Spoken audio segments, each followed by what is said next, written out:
Bonjour, je suis Christophe Doré, je suis directeur d'école à Vitrolles et je suis aussi militant du SNUIPP-FSU, le syndicat majoritaire chez les enseignants du premier degré.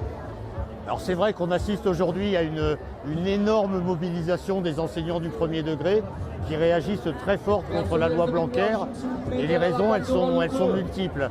Il y a d'abord la question de la maternelle avec l'obligation de financement par les collectivités territoriales de l'enseignement maternel privé à partir de 3 ans. Et à terme, on sait très bien que c'est une préparation de la disparition de la maternelle au profit de l'enseignement privé ou de structures associatives. Donc ça fait réagir très fort. Et puis il y a aussi l'article 6 qui crée les écoles des savoirs fondamentaux et avec la suppression des directeurs d'école dont l'un deviendrait principal adjoint du collège du secteur et aurait en charge l'ensemble des écoles maternelles et élémentaires du secteur. Ça veut dire plus de directrices et de directeurs dans les écoles et ça on n'imagine pas la vie dans les écoles sans ce maillon essentiel.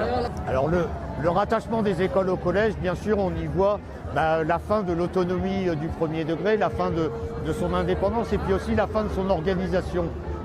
Dans le premier degré, il faut savoir que les directrices et directeurs ne sont pas supérieurs hiérarchiques des autres enseignants de l'école.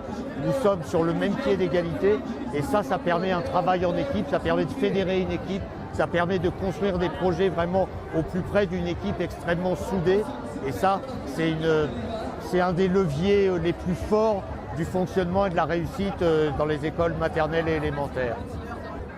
Alors cette question des établissements publics des savoirs fondamentaux qui finalement rapprochent les collèges et les écoles élémentaires, on se dit qu'elle va peut-être créer une vraie coupure à l'intérieur du second degré entre le premier cycle, le collège, et le second cycle, les lycées. Et nous, on y voit quelque part une fin définitive de non-recevoir à notre revendication d'une scolarisation obligatoire jusqu'à 18 ans. Là, 16 ans, c'est peu ou prou l'âge de la fin du collège. Et en gros, à la fin du collège, les choses s'arrêteront pour l'État, les choses s'arrêteront pour l'éducation nationale. Et après, ceux qui veulent continuer, ils iront peut-être enrichir les structures privées.